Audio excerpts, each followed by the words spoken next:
Okay,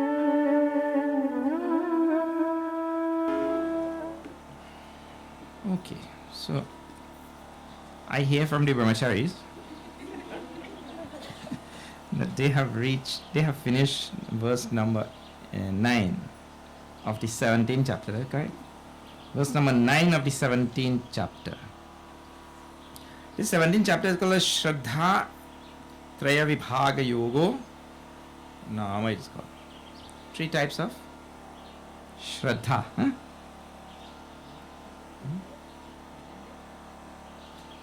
Ah, yes, Gurudev knew. DVD. Gurudev, because last 9 days I am doing that.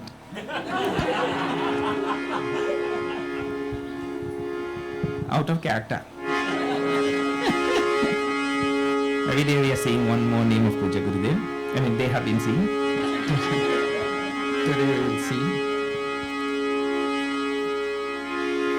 Om Vagmine Namaha. Om Vagmine Namaha.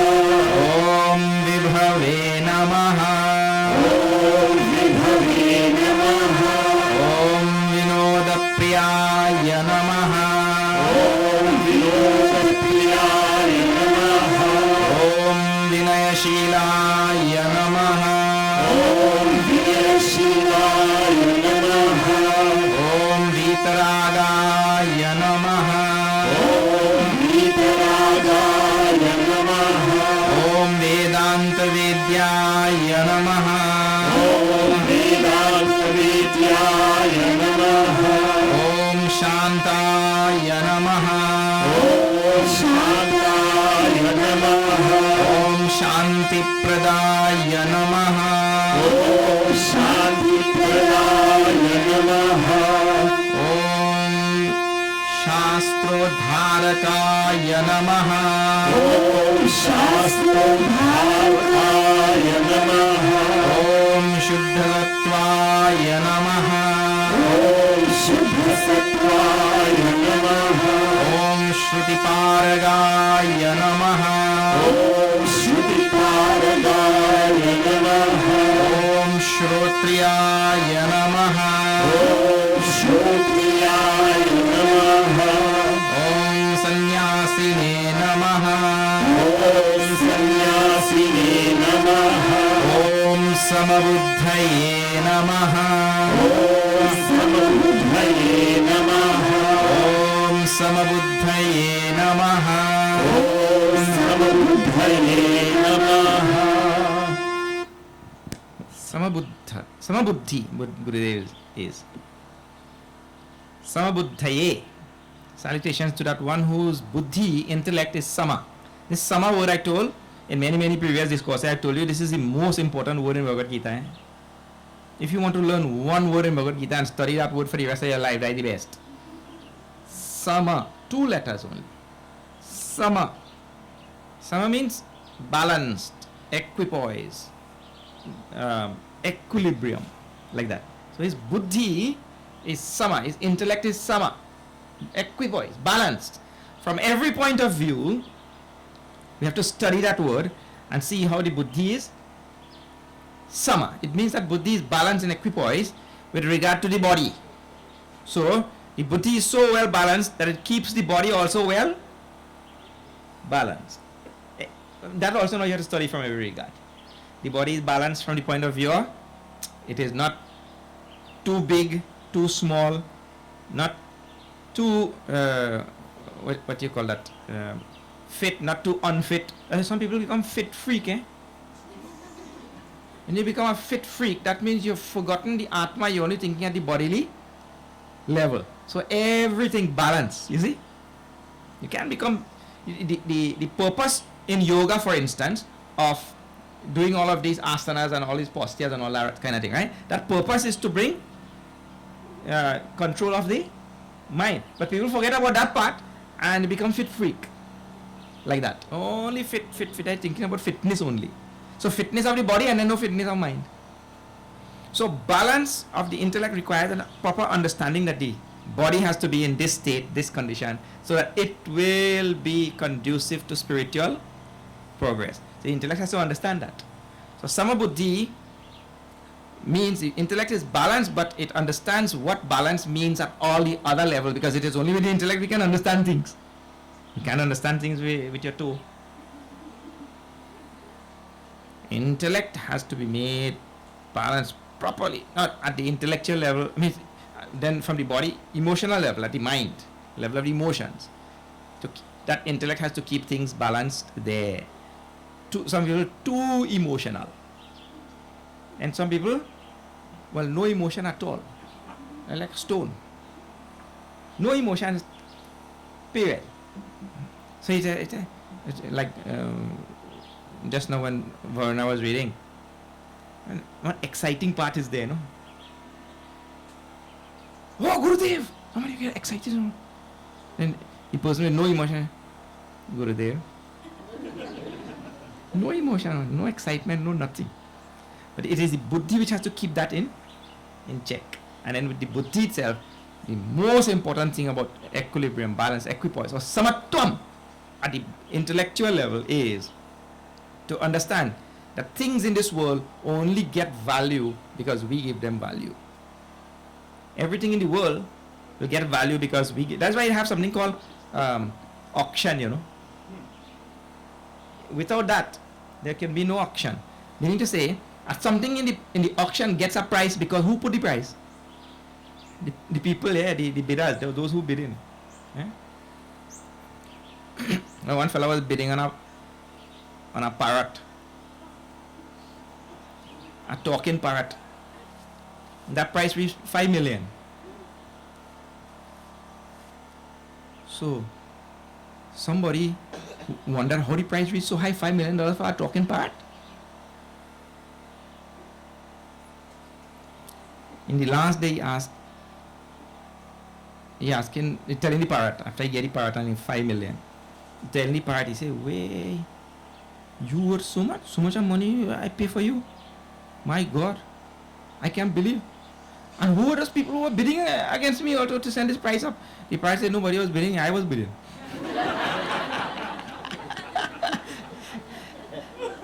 Hearing some voice comment there by this time, is the parrot, he sent up his own price too. The parrot gets value, or the thing in the auction gets value because the people who are bidding, they put value. If nobody bid there, what value that thing will have? In the same way, all things in the world get value later, and we add value by our intellect. So what the person has to understand, samatva means all things have same value. That is called samatva. Samatva is sameness also. Equanimity, sameness, equality, all that kind of things. Sama word. So everything has same value. And what is that value? Sat, Chit. That is the value. When this person understands that thing and lives like that, then that is called as Samabuddhi, the name of Gurudev. The value is not less. The value is not more. The value is one. But that one value is so precious. It is Satchitananda, God Himself, of all things. Samabuddhaye Namaha. Salutation to that one who is Samabuddhi. Okay.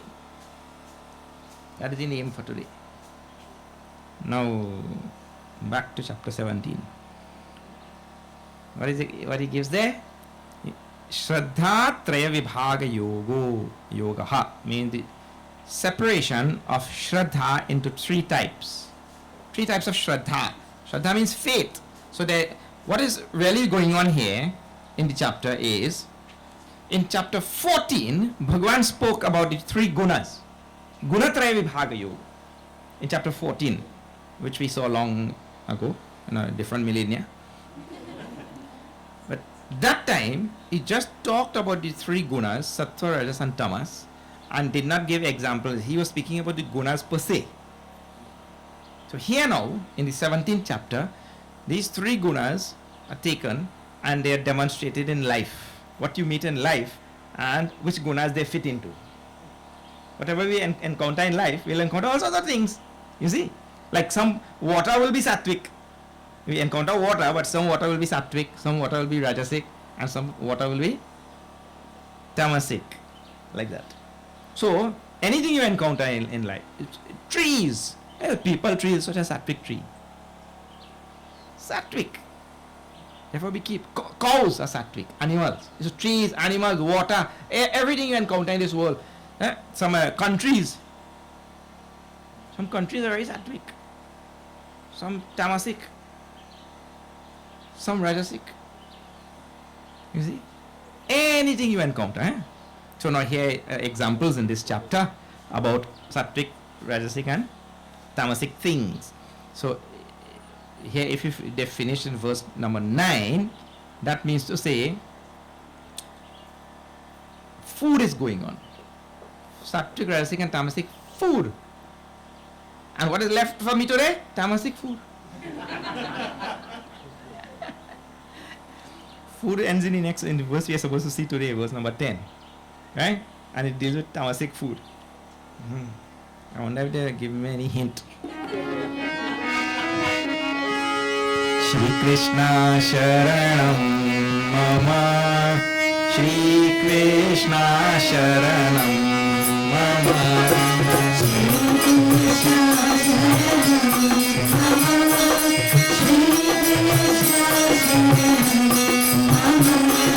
Shri Krishna Sharanam Mama, Shri Krishna Sharanam Mama, Shri Krishna Sharanam Mama, Shri Krishna Sharanam Mama, Yatayamam Gatarasam Bhuti Paryushitam Jayat, Shri Krishna Sharanam Mama, Shri Krishna Sharanam Mama,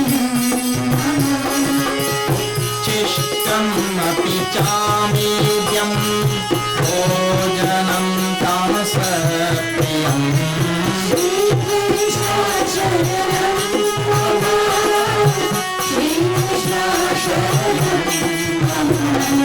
Shri Krishna Sharanam Mama, Shri Krishna Sharanam Mama, Shri Krishna Sharanam Mama, Shri Krishna Sharanam Mama. Ayu Sattva Balarogyam Sukha Priti Vivardhanam. So sattvic food was described there. Then Katvam Lalava Natyushna, rajasic food. And now today Yatayamam Gatarasam, tamasic food.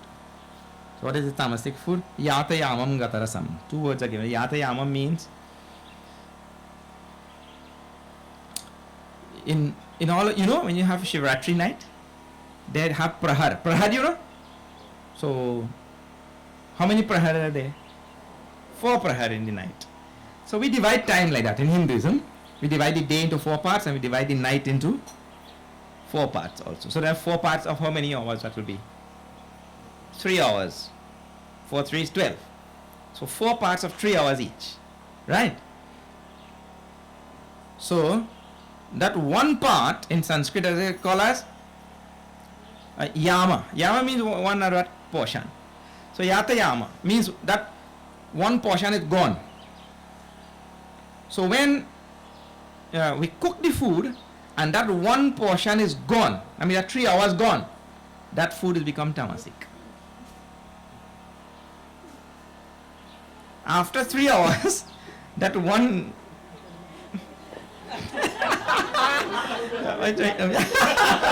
so all you know what we eat in whole day.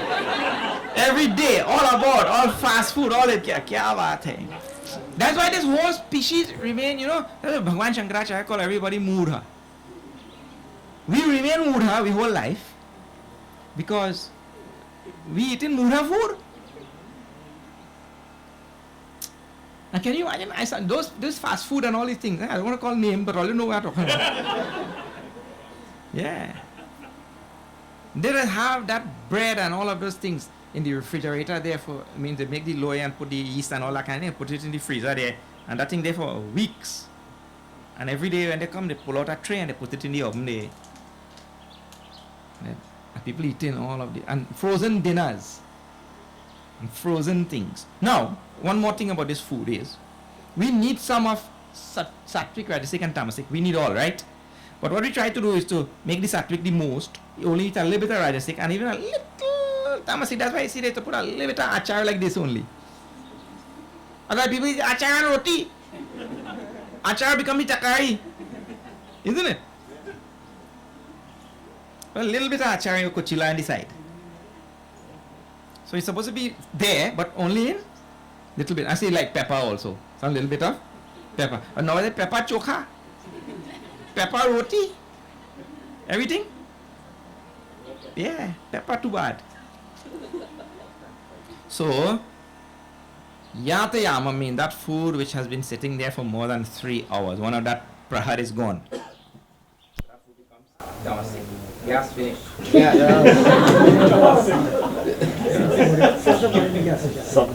Yatayama means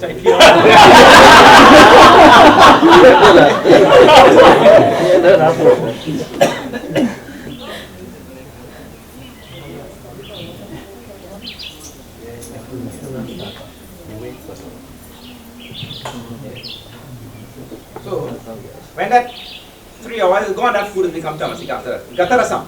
Gatarasam means the rus. Any food from which the rus has got. Rus means what? Rus doesn't mean sweetness only. Rus means the essence of that thing. Everything has its own essence. So when you've eaten mango and that tastes like pomerac, there's something wrong with it. Something wrong. Sometimes you eat something you can't recognize what it is you're eating, isn't it?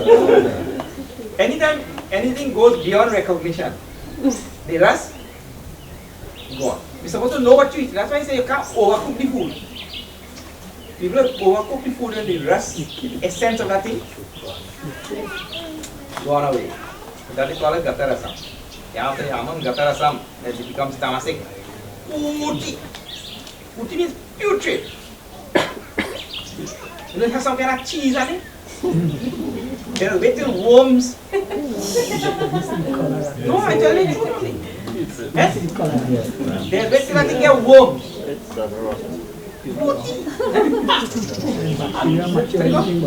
Blue cheese. Yeah.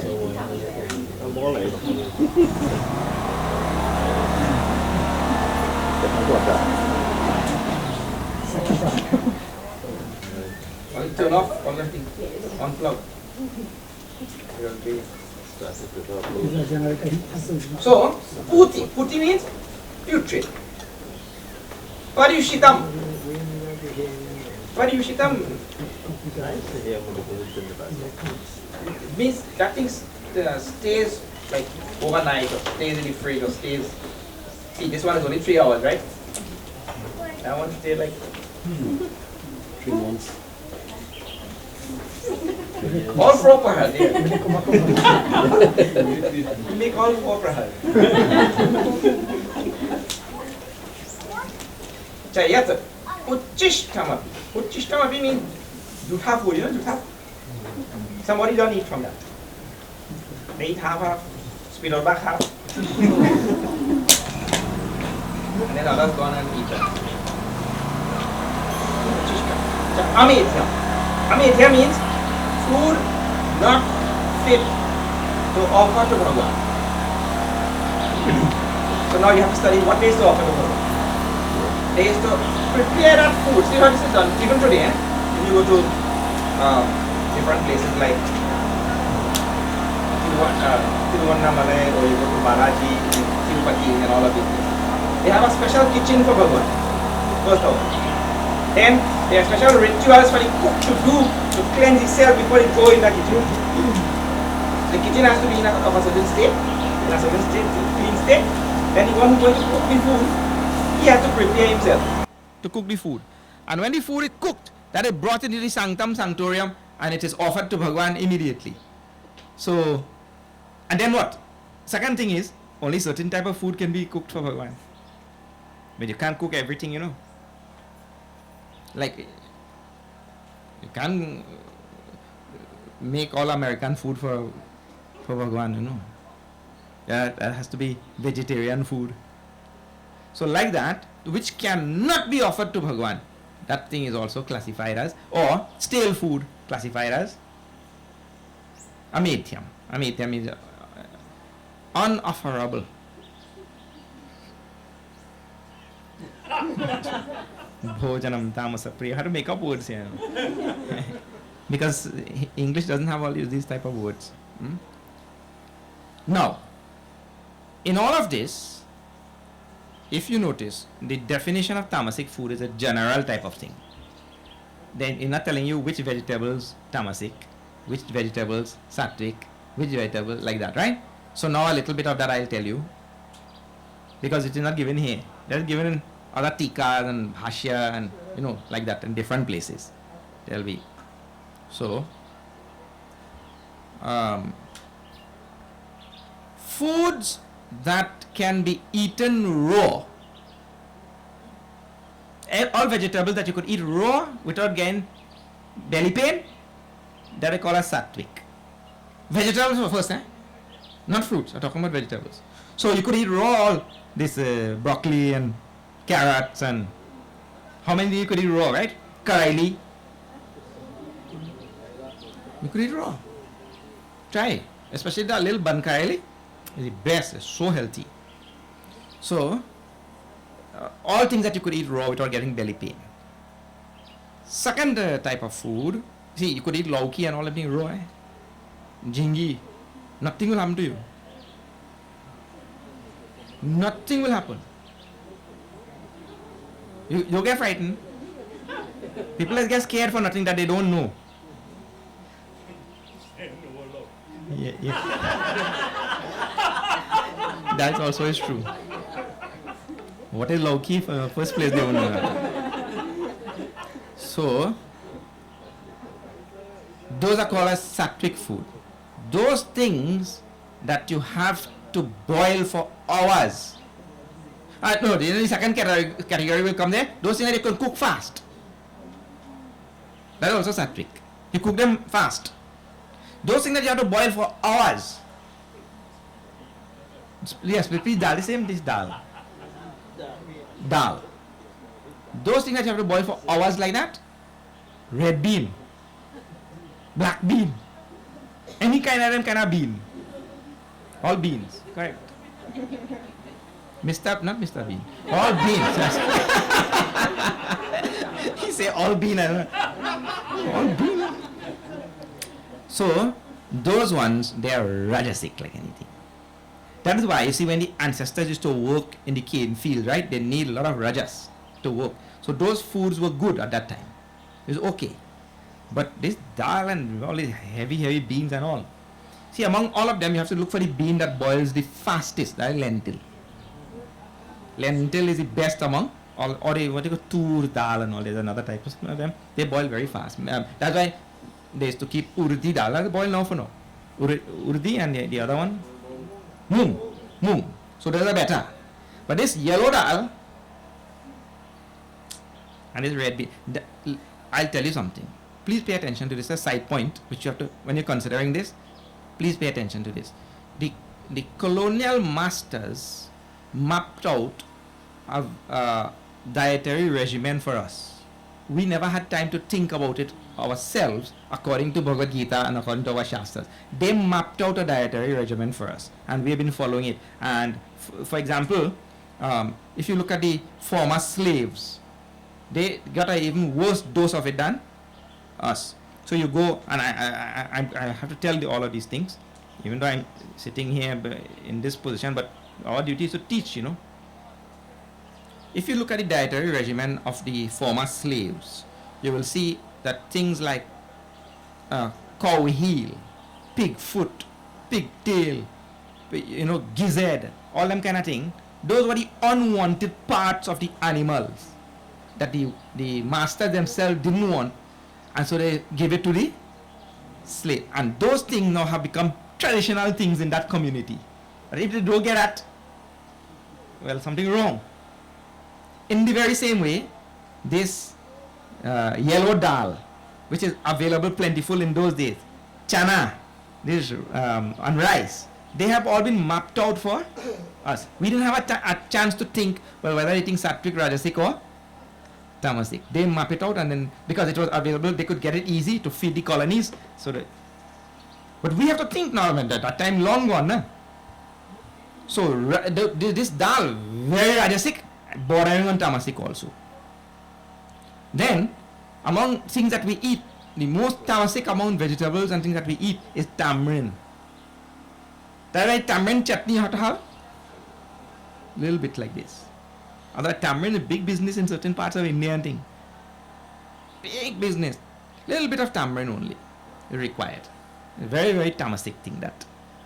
And then of course, anything you cook and leave for a long while becomes tamasic. Whereas meat fall, tamasic like anything. Non-vegetarian food, tamas like anything. So, we try to stay away from them and eat more of the sattvic things that you can eat raw, things you can cook fast, and eat it right away. That's why in our household, they used to cook 3 times a day. Now, 3 times a month. They freeze it. I know many places I've been. I remember several times being to the United States, having a yajna going on, so I was staying in a particular house. Then I will ask that husband, so, where your wife? So I mean, she gone in there. So you had to cook for yourself then? No, she cook everything and keep it in the fridge already. Every day he taking out one and putting it in the microwave. What is the problem with tamasic food? See this thing now, and let me just tell you. Have you heard in the past that all of us are born with a certain number of breaths to take? We are born to take a certain number of breaths because of prarabdha karma, right? We'll take a certain number of breaths only. And after that last breath finish, Ram Nam Satya. So, those breaths, in Sanskrit they call it prana. You've heard that word? Breath they call it prana. Breath, prana and energy, they are actually one and same. Energy, prana, breath. It means to say, I came with a certain amount of energy to live with. A certain amount of prana, life. Energy, life, breath, all of these are same. And with tamasic food, the body spends more energy to digest and expel that food than it gets from the food. In other words, it losing profit. When we eat in tamasic food, the body actually losing profit. So it profit 10% but use 80%. Like that. Losing deal all the time. And who run a business like that? And if your business losing money, you keep on with that? No. But this is the problem with tamasic food. And so rajasic food, it decreases a little bit. And with sattvic food, there's actually gain. So the amount of prana that you're supposed to express through this lifetime, then from the sattvic food, there you are able to retain that prana for a longer time, retain that life and energy for a longer time, so you could spread it out over a longer time. Therefore, a sattvic person, his mind is calm. If his mind is calm, his breath is calm. If his breath is calm, it means where I'm ordinarily taking 5 breaths, I just need 1. So the life goes on for a longer time. So first thing. Second thing is, the life goes on for a longer time with relative peace and tranquility and calmness. Happiness, joy, all that kind of, with sattva. With tamas, sorrow like anything from all sides. Then it also helps in so many other things. The food we are talking about. In sattva, the nature of the intellect becomes very, very calm and peaceful. And so in that one lifetime, which is if he has to live for a certain amount of time, in that one lifetime, he can learn so many more things from Shastras and really evolve at a fast pace if sattva is there. If sattva is not there, that intellect becomes dull, sluggish, lethargic, slumberish. And you tell something, after you explain the whole equation, then you say, eh?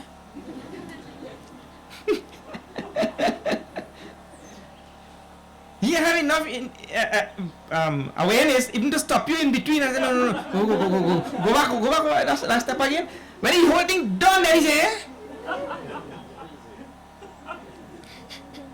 So, the sattva promotes learning and evolution and spiritual advancement. Sattva, in that one lifetime, you see, if you have to travel to Port of Spain and you could get 10 things done one day, why not do it?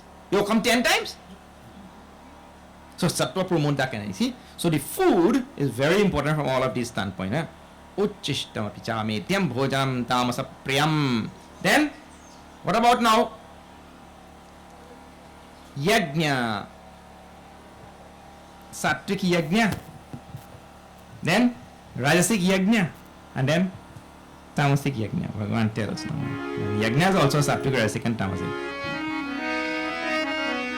Shri Krishna Sharanam Mama, Shri Krishna Sharanam Mama, Shri Krishna Sharanam Mama, Shri Krishna Sharanam Mama, Aphalatan Shivayajna, Diveshko Yajikyate.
Vrindavan Bihari Lal ki jai. Aphalakang Shivir Yajna.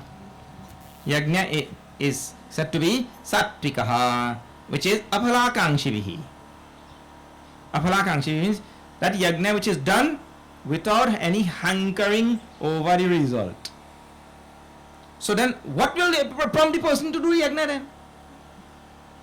And first of all, yajna means what? Some sacrifice. Any type of sacrifice.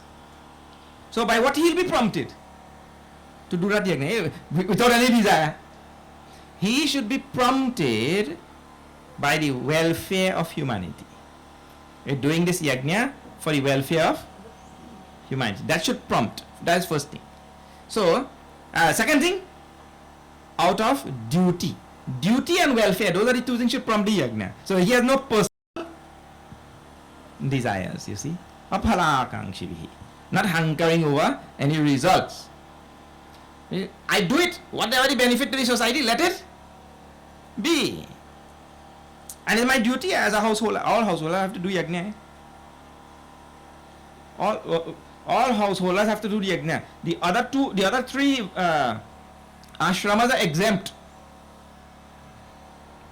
from yajna. Householders have to make sure that they do the yajna on a regular basis for the benefit of. So nowadays we have Jnana Yajna. That's become very popular. So everybody.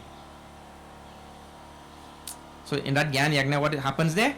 We offer into the fire of knowledge all our ignorance. They call it Jnana Yajna. So it means to say you kindle the fire of knowledge by Shastra Vichar, reflection on Shastra. Like what is going on here?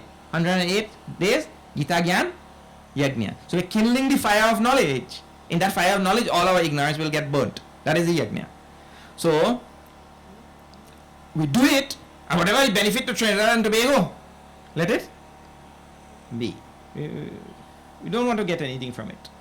But there will be result for everything. All action must have result. Every action has result.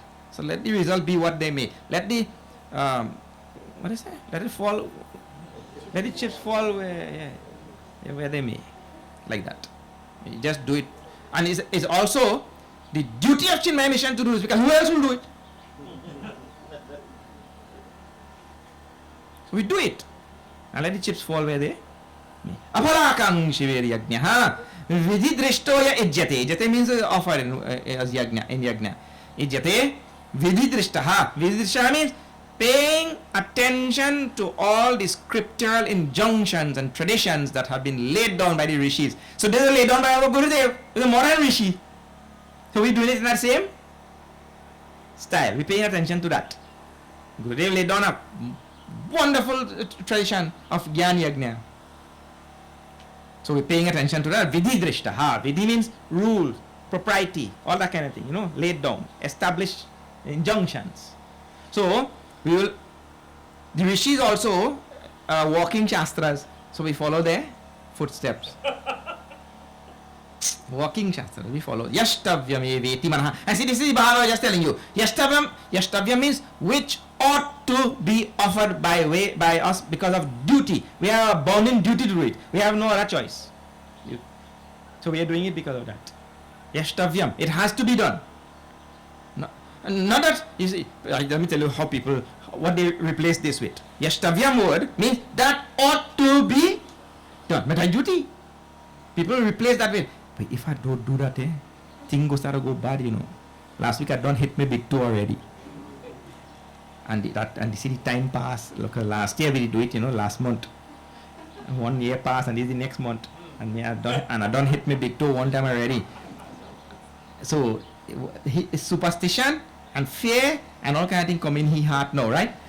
I don't hit me big toe. Better call Baba and fix that date. You fix the date quick. People have all kind of superstitions. You do that yajna based on fear, superstition and all that kind of thing. You wouldn't believe it. Like, when I walk around the ashram and I wear old clothes, a man come there, the clothes are whole and all about, right? Not a whole, holy clothes. So you know what he's telling me? Swamiji, you shouldn't be wearing that clothes. Not good, in which tradition? When them whole day, all about, Lakshmi that go away.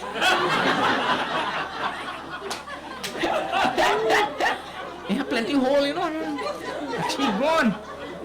He living like that. So his whole life he don't wear no holy clothes. What kind of superstition, all things people have, is amazing. And I learn a new one every week. Next week, let me see what I will get again.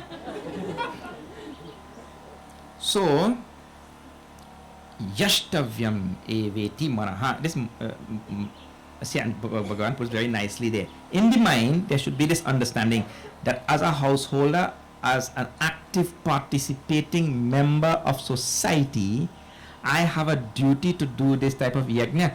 And then, like just now, I just finished that yajna in Las Lomas. And I was talking about this last night to that family. That family, because they sacrificed and they came together and they did this thing, how many people could come there to benefit from that gyan of Bhagavad Gita?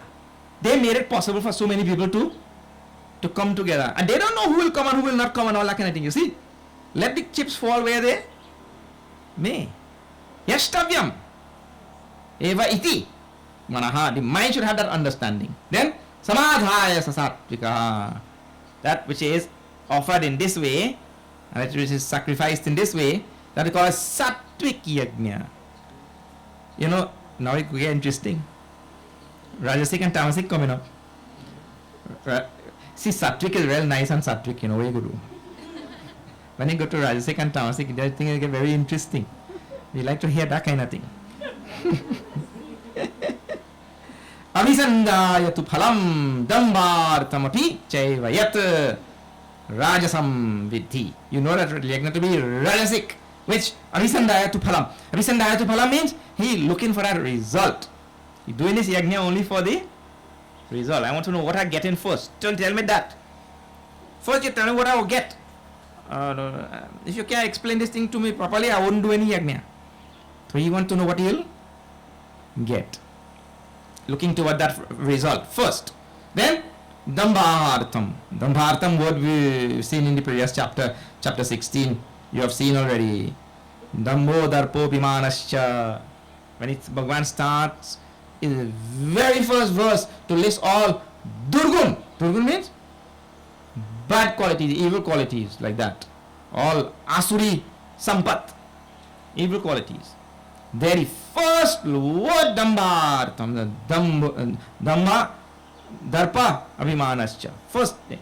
Dhamma means, this word is coming here again. Doing yajna for show off. That is the easiest translation. Religious ostentatiousness.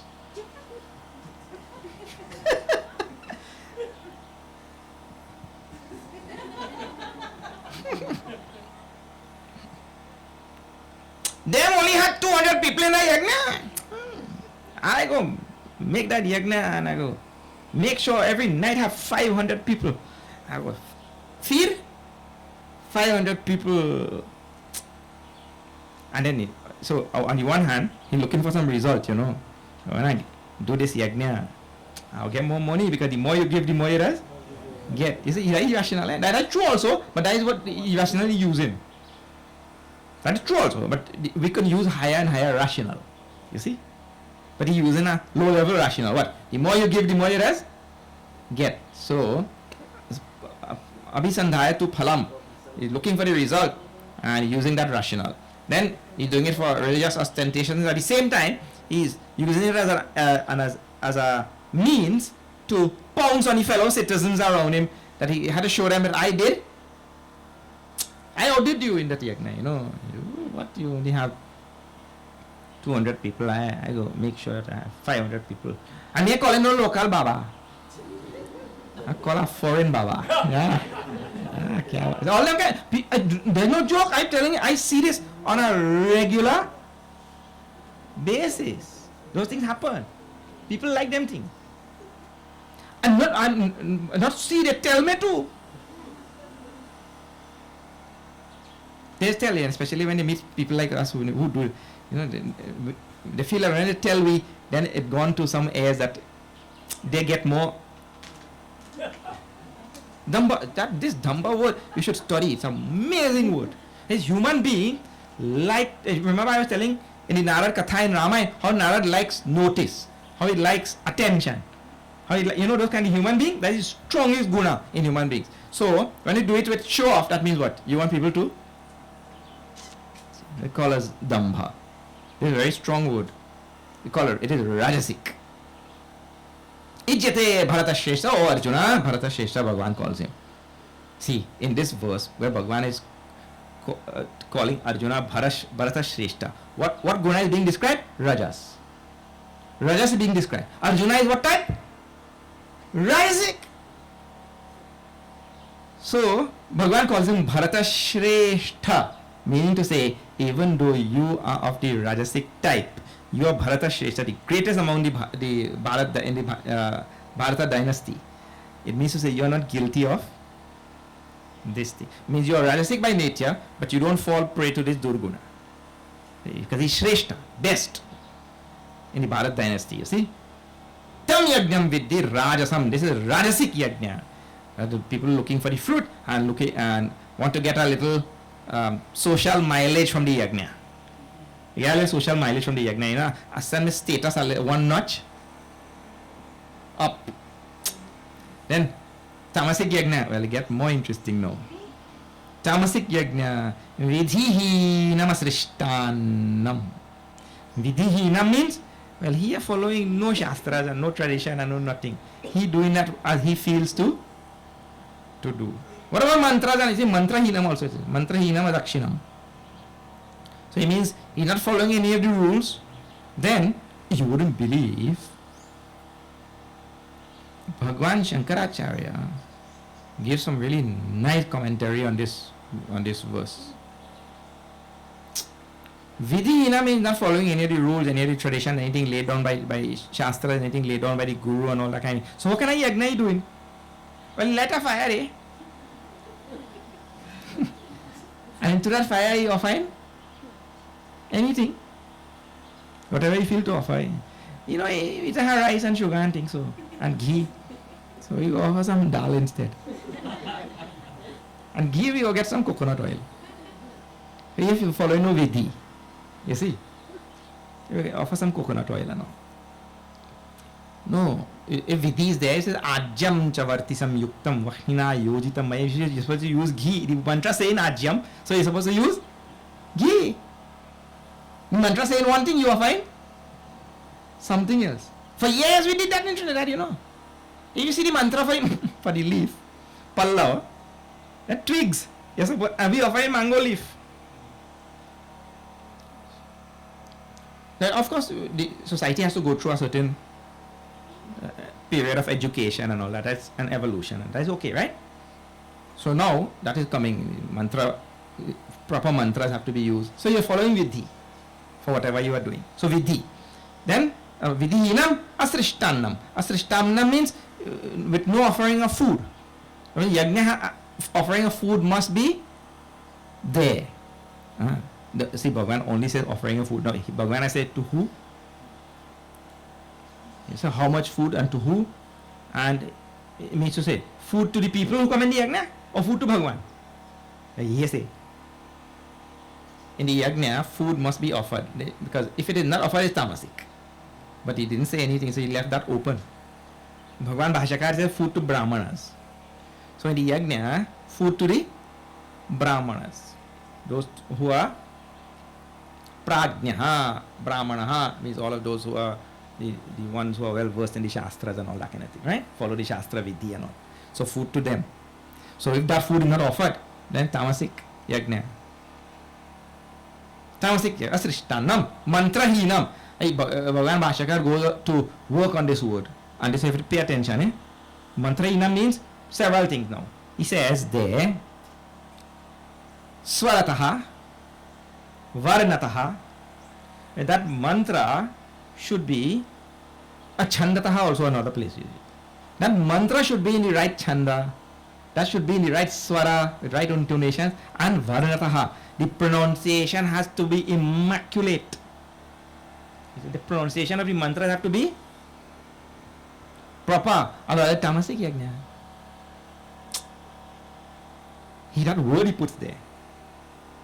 Viyuktam. If it is without this proper pronunciation of the words and all that kind. That's why when you're going to do, you know, these offerings and you're doing the puja and all that kind of thing, make sure. Why are you so lazy? Why you don't want to learn the mantra properly before doing? You want to learn a mantra halfway and bite up half and chew up half and slaughter the mantra and make the offering. Tamasic. So mantrahina means all of these things. It should be in the right swara and right chanda and all that kind of thing, with proper intonation and proper pronunciation. Bhagavan Bhashakar, see that Bhasha is so nice. So have patience na, and have that dhriti and fortitude and all inside of you, that you make that resolution, that pratigna or that sankalpa. I'm going to learn this mantra properly, man. Learn the thing properly first. You want to sit down and play pandit and do puja, and when you learn the mantra self.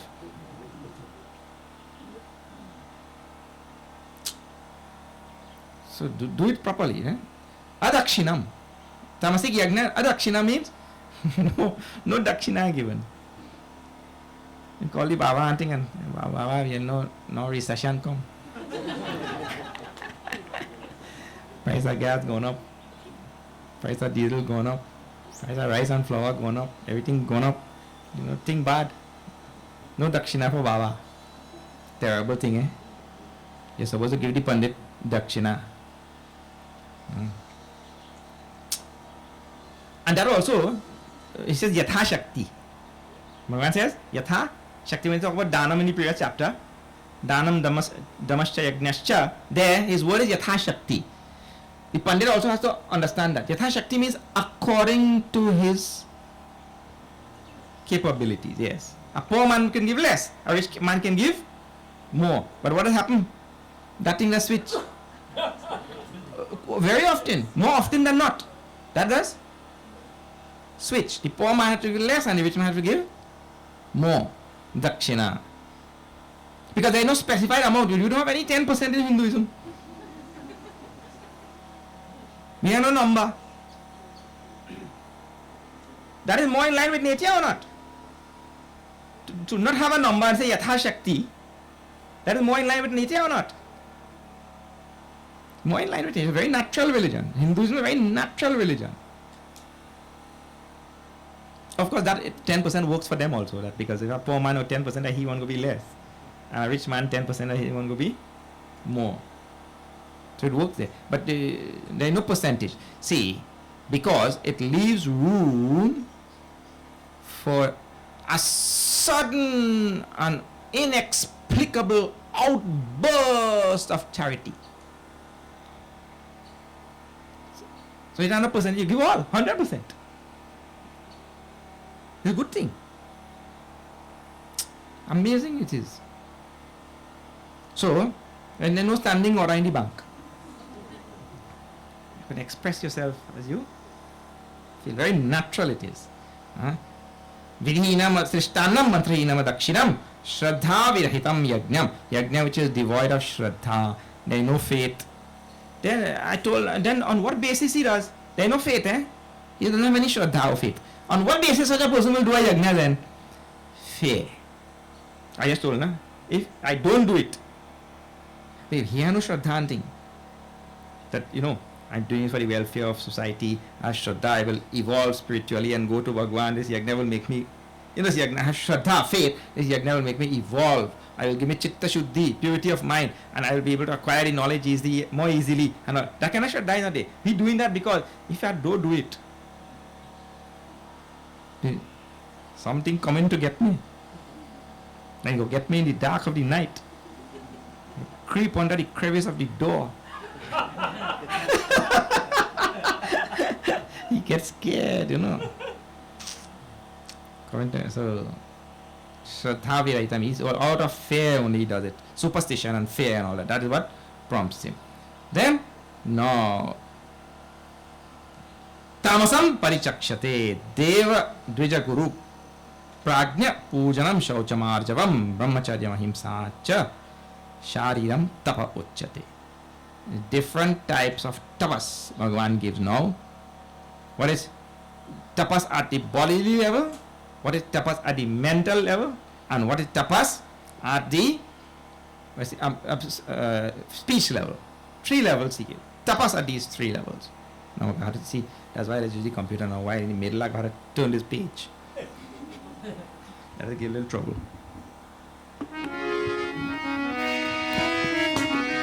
Shri Krishna Sharanam Mama Shri Krishna Sharanam Mama Shri Krishna Sharanam Mama Shri Krishna Sharanam Mama Deva Guru Prajna Pujanam Shauchamarjavam Shri Krishna Sharanam Mama Shri Krishna Sharanam Mama Brahmacharya Mahimsa Cha Shariram Tobago Shri Krishna Sharanam Mama Shri Krishna Sharanam Arudekaram Matyam Satyam Priyadikam Jayadu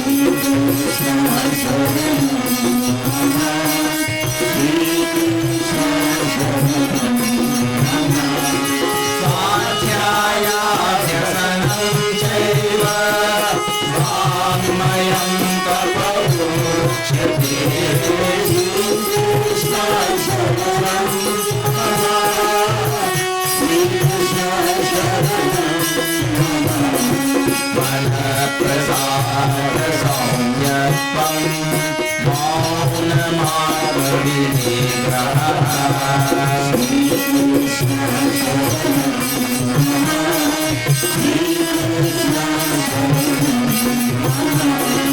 भावसंशुद्धिरित्येतत् तपोमानसमुच्यते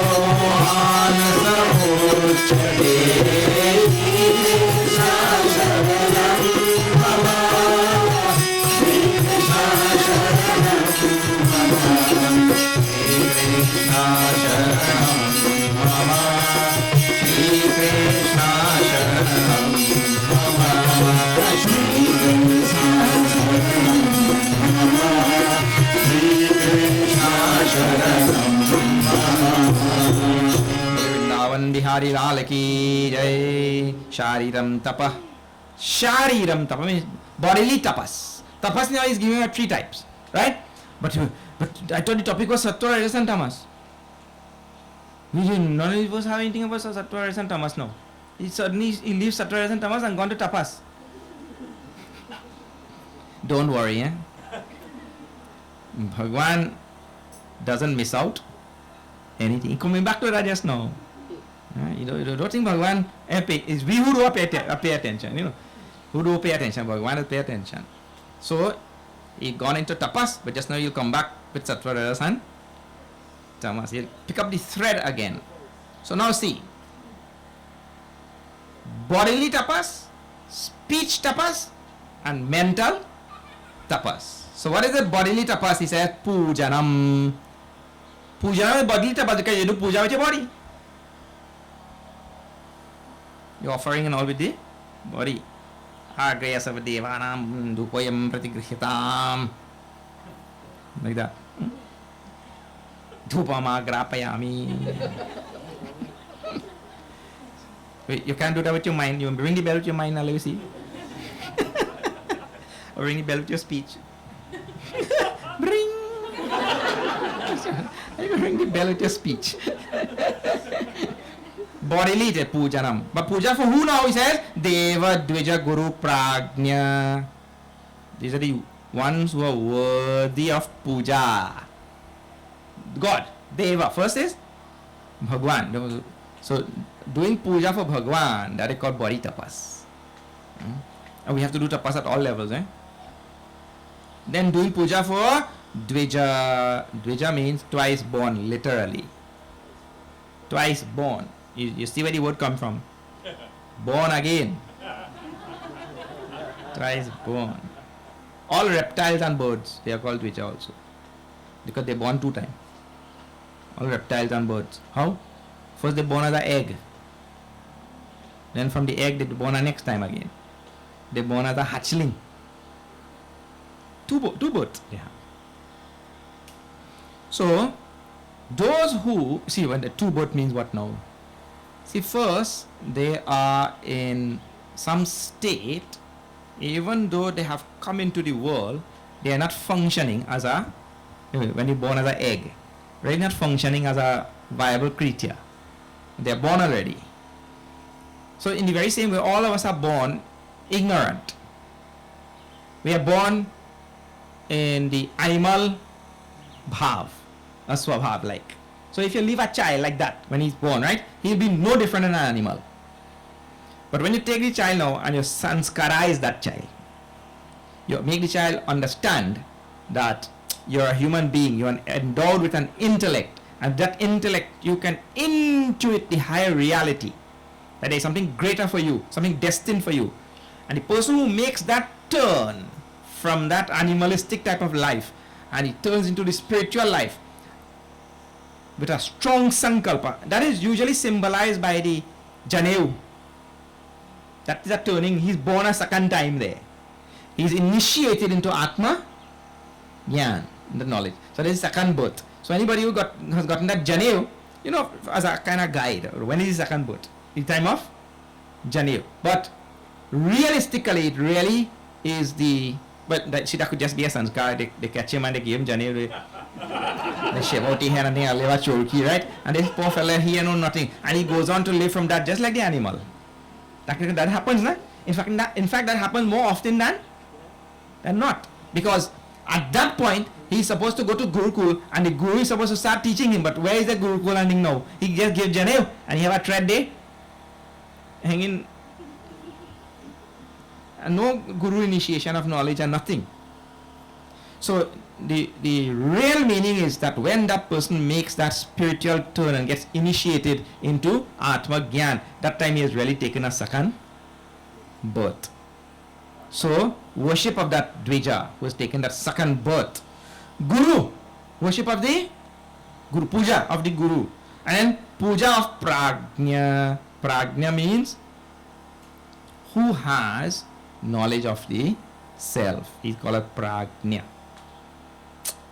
So pujanam for these people, or for Bhagavan coming down all the way to Prajna, yes, that is called as tapa, sharira tapa of the body. He continues in that same thing, shaucham arjavam, keeping clean, keeping the body and mind and all that clean. That is called as, here it will be body, because tapa of the body.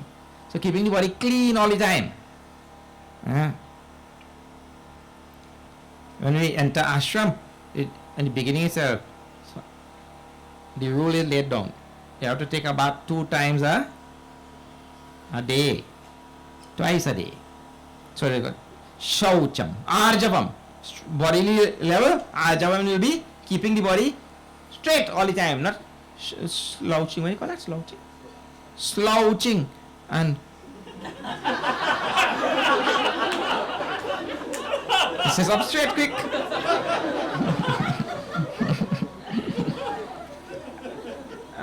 And anywhere you go, he carry a beach chair. What do you call that? No, by the beach they have one. Huh? Lounge chair, yeah. Lounge chair. Lazy boy, yeah. They carry a lazy boy there. So keeping the body, and especially in satsang, to keep your body awake. Otherwise, gone to sleep in satsang. So arjava means straight, keep that body straight, prim and proper, like that. Brahmacharya himsacha sharyam tapauchate. Brahmacharya is also classified here as body tapas. Tapas at the body level. Brahmacharya here means to be able to eat moderately, and whatever your all activities to do moderately. That's good, very wonderful. You know, watching too much television, everything, all activities, vihar. Watching too much television, whole day on you.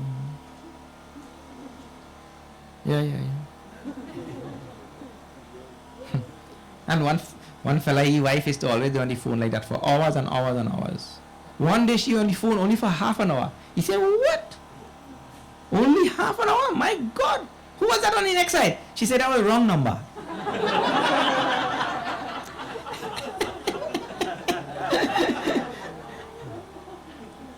Brahmacharya first meaning is to be moderate, eat moderately, sleep moderately. If you listen to music, listen moderately, like that. Everything moderately.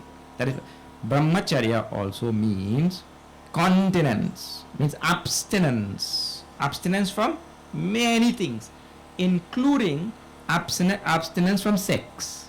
This is the most popular meaning of the word Brahmacharya. So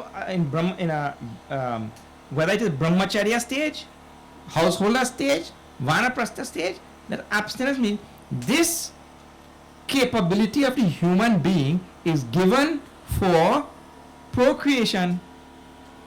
That is given for procreation. So Gurudev says, once in our batch only, somebody had asked, so how this thing has to be regulated? So I'm telling you exactly what Gurudev said now. Householder, not to be extreme on either side. The modern Rishi, how he had explained this thing, that should be regulated like once a month or something like that. That kind of regulation. Not to just ban it totally. But then it becomes brahmacharya because it falls in the first definition of being moderate. In order to, when he said brahmacharya, abstinence, 100% like that. So there's a moderation in this. So, and our tradition has not really put a taboo on anything. We discussed all topics.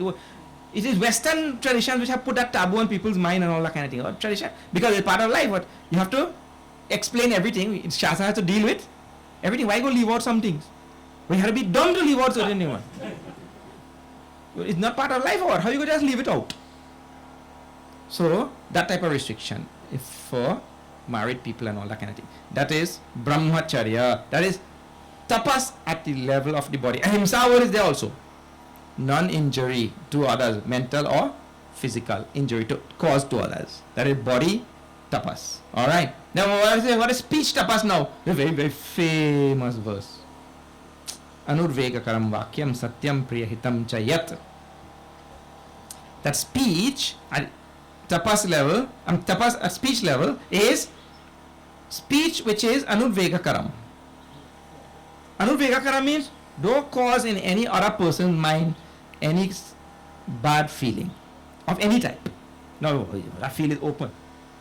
Don't cause in any other person's mind any kind of bad feeling or any kind of negative guna or such thing. Like you cause hurt in the other people's by your speech. Hey, you didn't do anything physically like that, but just by talking. Huh? That's it? Annoyance. What is that? Annoyance. Yeah. Well, yeah, that of course will be included in it, right? Don't annoy anybody. Don't put down anybody. Don't, all that kind of thing by speech. Don't get anybody vexed. There's some people good at that, eh? Don't create couture. Some people they like to choke fire. That's by speech. Here, and sometimes, let me tell you something, they're so good at that, eh? They don't have to say it also, they just tell the right person. They know that one go on there. Like when Bhagwan, you use that in scriptures also, it's very good for good end, He tell Narad, don't go and tell Bhagwan Shiva this. But he knows that Narad is going to tell. Yeah. Straight there, you see here, like that. So some people good, they know how to. So Anurvegakaram, don't cause all of this type of thing by speech. Anurvegakaram vakyam. And now the speech is talking about satyam, priya, hitam. All of these the speech should have. The speech should be truthful. Satyam. I make an effort to keep that speech truthful. Satyam. Priya, it should also be loving and it should be told. So you could tell the truth and hurt people also, eh? You could tell the truth also and hurt people. And then the last word is the one that underlies everything. The speech should be hitam. Hitam means what? It should be beneficial. Even if it is truth and not beneficial, then we should not say it. Otherwise, many people use the truth to lick down others. Let me give you a classic example, a true example. When we were youngsters, maybe 12, 13, 14, somewhere there, early teen, some friend of mine, he come by we house. Then 5, 6 of we gather there. So suddenly we decided we go some such place. So that one, last one who come, he come in a short pants and an armless jersey. Now where you want to go, he can't go like that. So he said, but I dress properly, I can't go. Hey, you know what, man, I will wear a shirt. So I give him one of my shirt, he put on a thing. Now all, shirt is enough. He put on, all of we go on there. I can't remember where we went, but somewhere. When maybe some cooking night or something. So when we reached there, somebody started compliment he. Hey, what a nice shirt. Immediately I jump in there, I did my shirt. Now that's true or not? Yeah, that's true. But that truth hit him? No. That truth is not hit him. That truth is so selfish. Because I want to get the credit for that thing. That truth should be hitam. Otherwise, don't say it. It's not beneficial for that. It must have hurt this fellow. Me, Every word should have some benefit, otherwise we should not say that thing. Hitam. Swadhyaya bhyasam chaiva vangmayam tapa uchyate. It is called as the vangmaya, the control of the speech.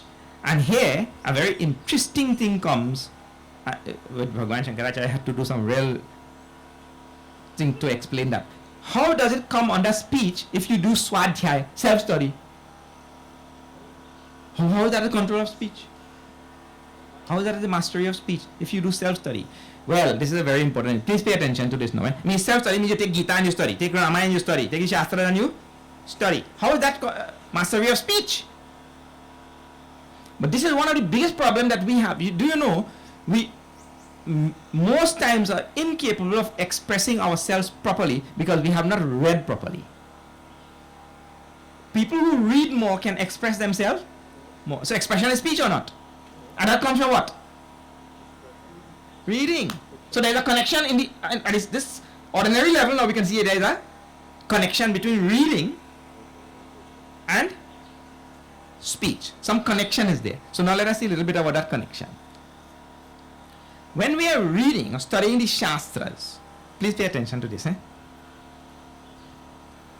We can read that in Bhagavan Sri Ramana Maharishi tells there is Uccha Japa, Manda Japa, and Vangmaya Japa. I'm what you call Manomaya Japa. Japa which is in the mind. That Japa which is in the mind is silent. Right? Then Manda is only you could hear when you chant. And then there's Uccha means everybody could hear. So when you're reading, you could do that also or not?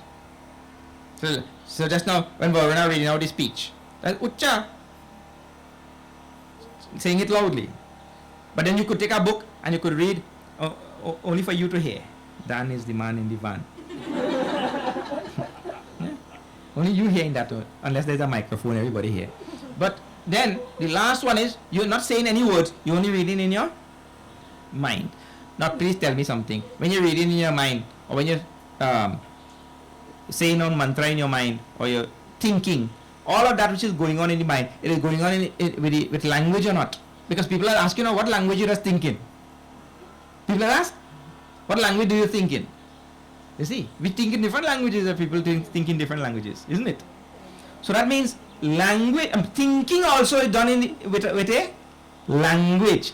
So when I'm reading and I'm reflecting, what I'm actually doing is I'm chastening my language at a deeper level. Study and analysis is really chastening of our language at a deeper level. So that is how Swadhyaya is connected to Vangmaya, the control of speech. So because if I study the Shastras well, I'm studying it in Sanskrit language or whatever language, I study that well, then that will really improve my capabilities in expressing myself. It is very, very important thing. So study is very important. Then the last of this tapa is called as manatapa. Tapo manasamuchyate. The manasa tapa. See, manaprasadaha. Manaprasadaha means prashanti. Bhashakar says prashanti means you have to keep the mind calm all the time, peaceful.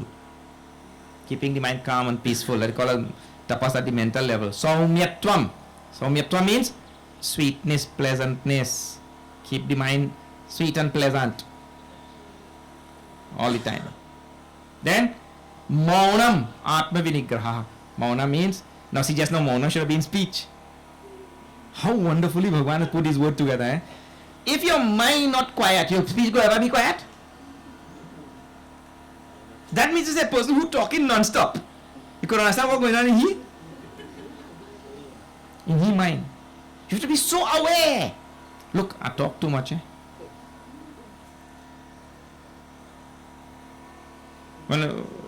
One fella telling a judge, he said, Your Honor, and the judge asked him, how you make the accident? He said, my wife is talking in the back seat and she distract me. He said, my car does get 20 miles per gallon and she does get 5,000 words per gallon.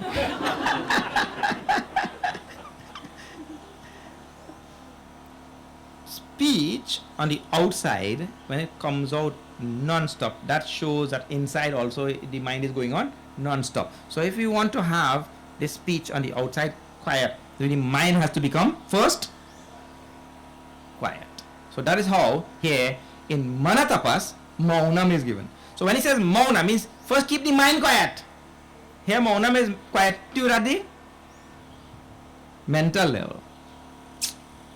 First one is Prasada. That's got just now peace.